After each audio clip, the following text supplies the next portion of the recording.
This is Bob Samuels, founder of TechConnectr. We're a marketplace of best-of-breed data and lead generation solution providers. I would like to introduce you to one of our premier partners, Chris Whife.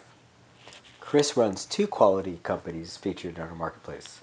Leadiro is one of the leading contacts databases in the world with a strength in EMEA and APAC. Internal Results is a lead gen team. They utilize the Leadiro data as part of their secret sauce. Chris, it's nice to speak with you again. Let's start with your background in lead gen. Yeah, sure. So I've been in B2B Lead Gen now for over 16 years, since 2002, from various different guises, from B2B appointment setting to content syndication, and more recently to DaaS, so data as a service platforms. We are based in the UK and Ireland, although we run global campaigns into LATAM, North America, EMEA, and APAC. And there's two different areas of our business, which is Internal Results, which focuses on the B2B Lead Gen services side, and Leadiro, which is data as a platform side. Beautiful. That's great. And you've successfully started previous company or companies in the past. Tell us about those. What did you learn from those experiences to make your offerings better? Yeah, so Target 50 was our first B2B company that we set up. That used to focus on purely setting appointments for software technology vendors, new business appointments on a pay-per-performance model. We got to the size of nearly 130 people, maybe 80 appointment setting reps, again in North America and the UK. And we did that for 11 years before exiting. Actually, back then we were so focused on appointment setting, we never really got into the content syndication market or any type of other lead gen. But I think as time's moved on, there's different parts of the funnel that you want to fill. And after we exited Target 250, we decided to get more into content syndication, where we set up Internal Results. And we set Internal Results up, which went very, very well. We've become premium partners for quite a few integrators and publishers as well as tech vendors. Delivering content campaigns, not only by telemarketing, which is obviously the standard, but actually an awful lot via more digital channels, email outreach, etc. Apart from that, we have our own sales team doing outreach to agencies and vendors direct.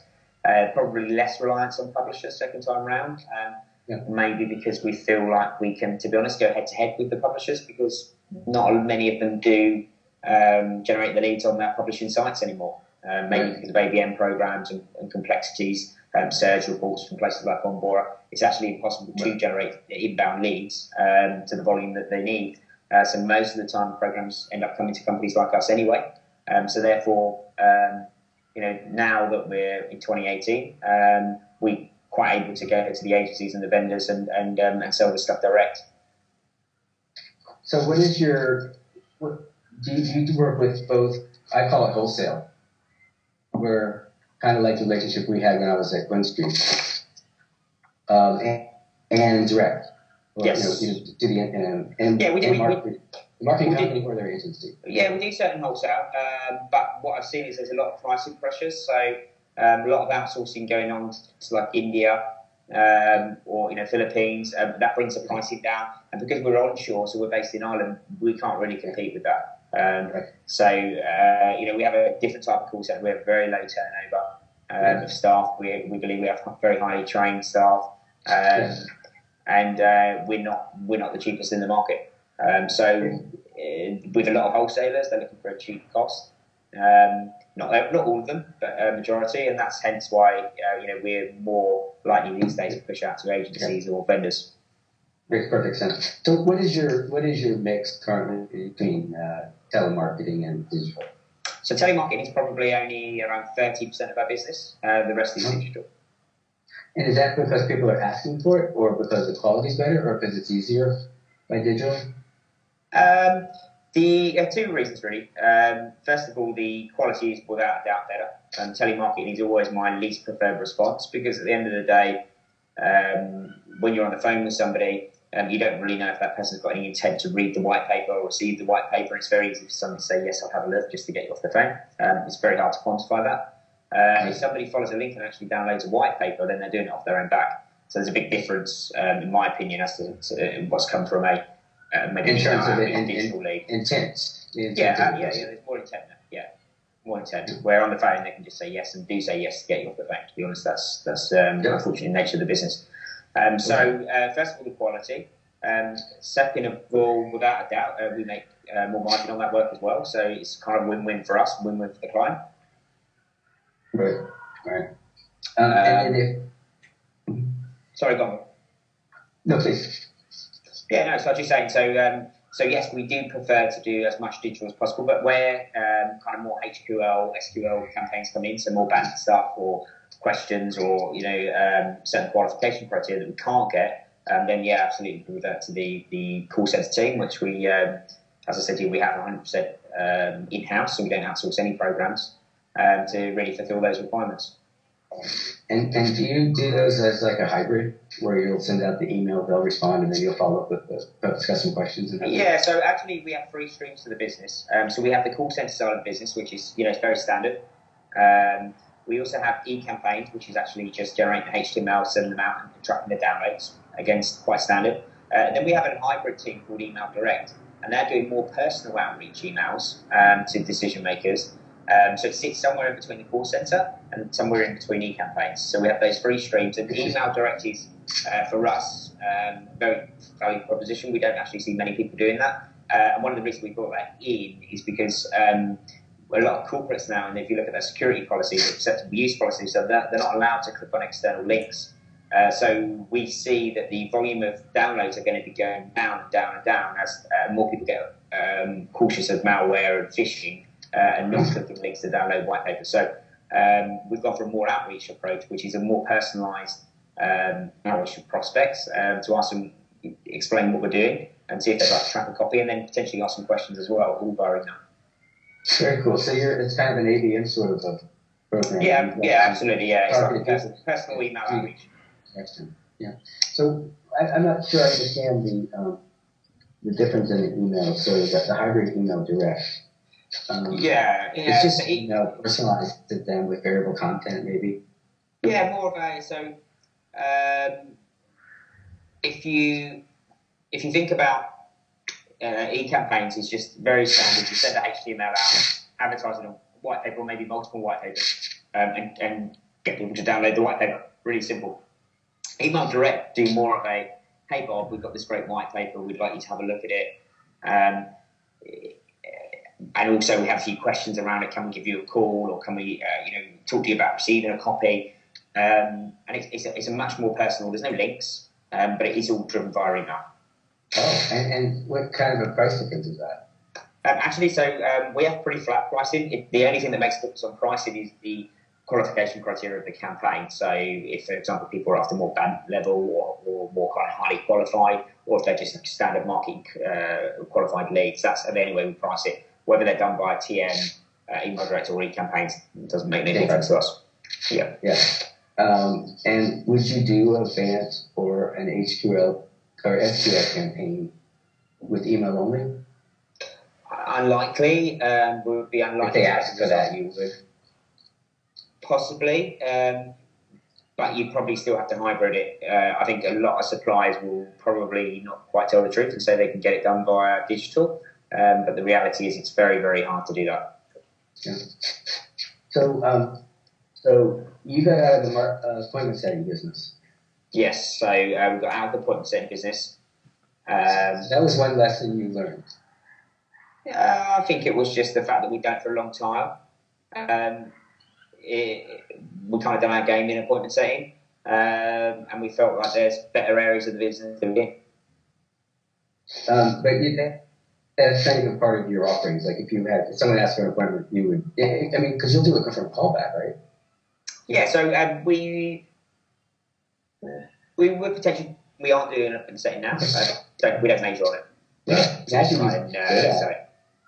Do you for your call center,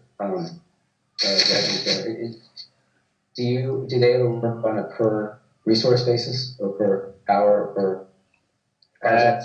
We get briefs for that or requirements for that occasionally, but very rarely these days. Most vendors are after more performance-driven programs than the kind of time and materials. Yeah. So what is unique about? So talk about Leadiro. What's unique about the data, the quality, the user experience, maybe? So Leadiro is as I said, is a data platform service, and we're really more appealing to the SME market. So we don't really see ourselves competing with more like Discoverall, who are what I would place kind of big budget enterprise companies. We're more in we need some contacts, we need some data intelligence, but we can't really stretch the budgets towards a Discoverall product. Where do we go? So Leadiro is the answer for that. It's very quick. It's a sign-up credit card plan. And one of the unique things about us is actually we cover 90 countries around the world. So from Singapore to France to Brazil, and you can go on and find data warehouse managers or data center managers or marketing managers within minutes. So is the data not as useful to the enterprise companies, or it's a marketing issue? It is, but and we know the VO guys quite well, but quite honestly, it's kind of hard to compete with a company with the marketing budget of Discoverall. They do a very, very good job. Their product is very good, and they do a good job marketing that to those enterprise guys. So yes, we're going to catch a few of those, but a lot of them, I think, when they come into a company, their first port of call is let's get Discoverall on board. The only challenge with Discoverall is when it gets to, again, when they need to target more SME or they need to target outside the US, then they will look at a Leadiro. But if you look at enterprise North America, that's probably going to be the first port of call for a big enterprise vendor. Outside of that, it starts getting a bit patchy and they might come to us. Right. So I typically tell people that your data is better than in EMEA, for instance, than anybody's, including Discoverall. Am I lying to people when I say that? Well, I think don't have the reach in EMEA. I think they'll be quite open about that, and they have some data, but they don't have which as we've got. It depends on what they're looking for. You know, what Discoverall have is they've got really good DDIs and battery. So if they're only after specific companies at the top, what an enterprise vendor is going for at top 100 accounts, I still think EMEA would probably offer them. If they need more coverage, then you're going to find that with Discoverall, then they absolutely would find it with us because although 60% of our businesses we are a European company and our European data coverage is probably one of the best. So when you say 60% of your business, is that your data that's pulled or your client? Clients. And what about the data they're pulling? Is it what are they trying to get rolled in the again, 60% probably matches with the clients. So 60% of people are targeting US and US only. And then the other part is probably you could say that the next 2/3 is EMEA, and then the next third is worldwide. Right. So what is what are some of the metrics that are important to know about data maintenance? Like, what is your refresh rate or what do I ask? What are the important things that you do to the data to make sure that it's good? There's one point that we concentrate on, and that's email delivery. We concentrate on that because a number of different platforms don't actually like cold data or purchase lists, whether again it's from us or ZoomInfo or Discoverall. It's against most of their terms of use. So they're good at controlling the data and checking it when you import it. So if you've got a high bounce rate on the data, either you'll get suspended or you won't be allowed to import it in the first place. And what is your email delivery ability?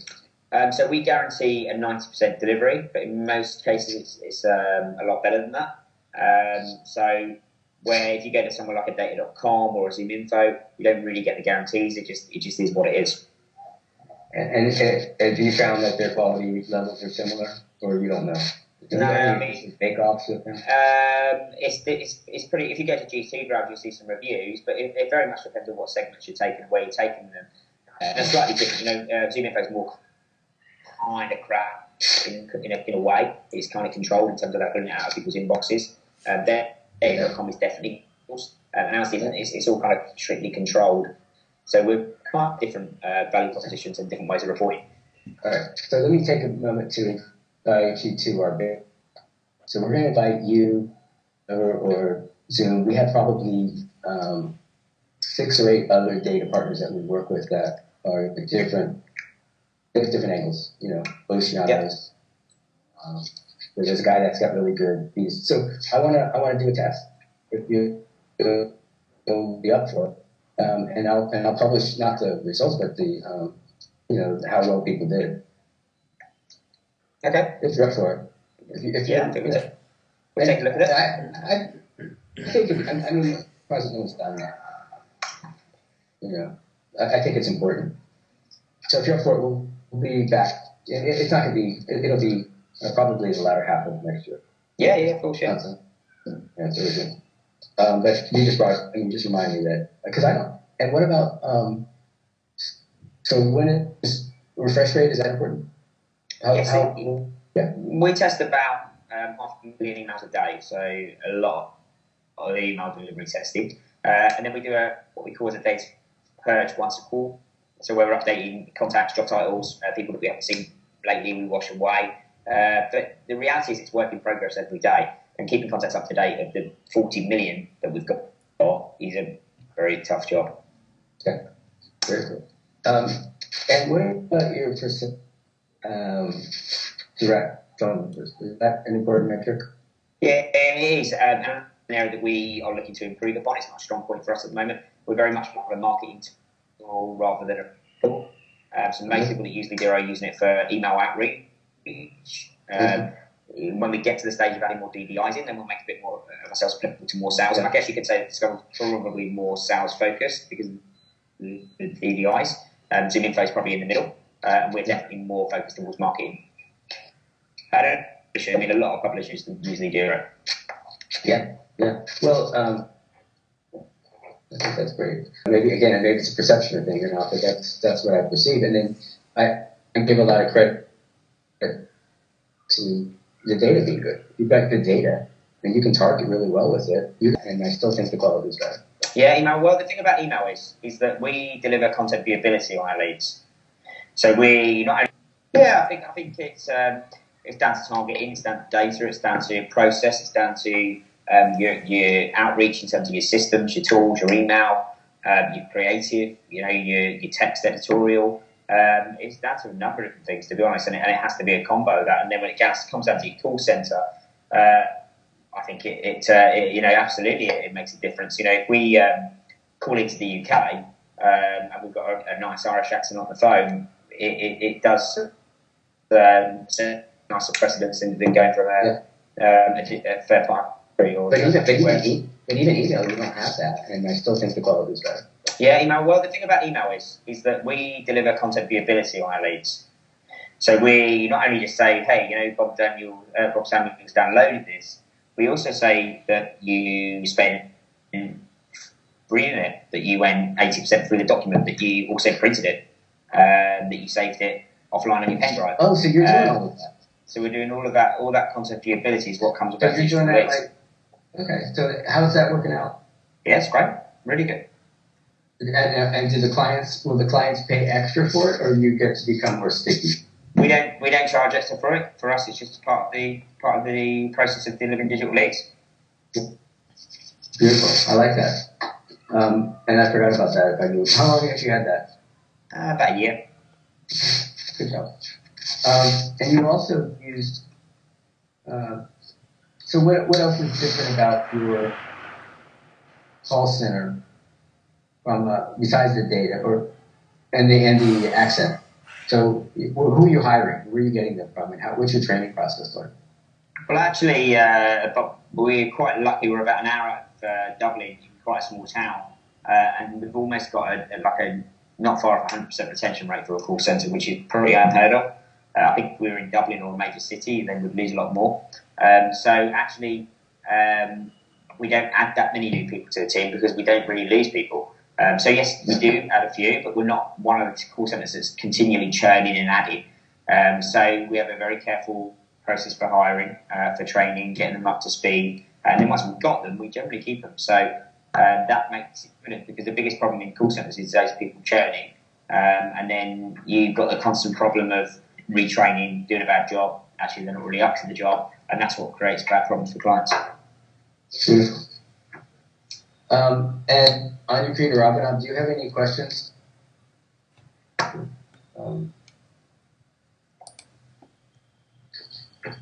So one thing I have, so ABM is a big topic. I assume you're seeing a lot of ABM type campaigns? Yeah, absolutely, yeah. And by definition, they really need to be called because you can't get the numbers probably from email. Depends on the spec, actually. So we pretty much all the programs that we receive, or maybe 80% of the ones we receive, have got ABM. And we deliver a lot of those on email. Okay. And because your email, I assume your email conversion rate is 1 to 4%. That was depending on lots of factors, but it's almost impossible to say. It depends on how good the asset is, how good the creative is, right, how good the audience is. Right. It's absolutely pointless giving any stats, to be honest. Right, but the conversion rate for a call is maybe 10 times that. It may be 1 out of 8, 1 out of 10 conversion. Well, again, I think the point about a call is that when you get someone on the phone, you can generally convince them to take a whitehead. But also, especially if it's ABM on a title level, where they only want to reach these 3 people at that company. So the chance of getting them by email is pretty small compared to calling them. Yeah, it is. I mean, sometimes the ABM lists we get are huge. So another time somebody's after 100 leads and 10 accounts. Yeah. So it really depends on the spec. But we're very used to delivering, I think, probably, as I said, probably 80% of the programs are ABM programs now. Yeah. And we still do a lot. So how long have we been working together? We started when I was at Quinn Street. Yeah, a long time ago. 2010. Long time ago. Yeah, so, 2010, I remember. That's a good guess, 2010, 2011. Yeah. And so, we've worked together since I started up TechConnectr. Yep. So we've had some programs together. So what's working well with those, and which ones are you liking, and which ones are more challenging? Or I think the relationships. Sorry. No, go on. I think the relationships that you've set us up for have largely been what we class as publishers. Yeah. And that is something that we are not looking to move away from, but it's certainly not a focus point for us because most of them are just taking most of the margin and trying to press us down. Right. Exactly. So you would more value the direct ones. Yeah, more to agencies and vendors direct. That's definitely where we're more focused for 2019. So I mentioned before we started a little bit about TechConnectr and our marketplace of best-of-breed vendors, and now our platform will be rolling out for campaign management and onboarding and so forth. What do you think of that? What do you think of how that will be received in the marketplace out there? Well, I think that there's a lot of tools out there already, but some of them aren't really delivering. So I think if and it's hard, I haven't seen the product, but if it's user-friendly, easy to use, easy to adopt, then I think it might be something that people want to have a look at. Yeah, and I do want to show you because I think you'll find that's one of the things that we like about it is very clean. And so, Chris, where do you see the future heading as far as how we'll work together, and also how's the marketplace for internal results and for Leadiro going forward? Well, I think what we're trying to do now is to help people we've got a lot of data in Leadiro. We're tracking most of it because people don't always know what to do with it. So that's a focus area for us. On the internal results side, I think we'll just wait and see how long the ABM sticks around for because that changes a lot in terms of the programs and what gets delivered. And it's been very much in trend, but trends come and go. So I think there'll be something new coming rather quickly around the block in the next maybe second half last next year. And what about on the GDPR or compliance front? Do you see that expanding beyond Europe? Different. I mean, there's a lot of countries outside Europe, so it's possible new people will put new pieces in place. But I think that will always continue to change and adapt. But at the end of the day, wherever there's obstacles, there's always rewards as well. So B2B market's not going to go away. I don't think it's going to die. There's always we need to do cold outreach and do prospecting. So it's just a matter of how that fits in with the kind of new privacy rules. Yeah, I think. Okay. Any other thoughts? No, I think that's good for me. Yeah. So thank you very much.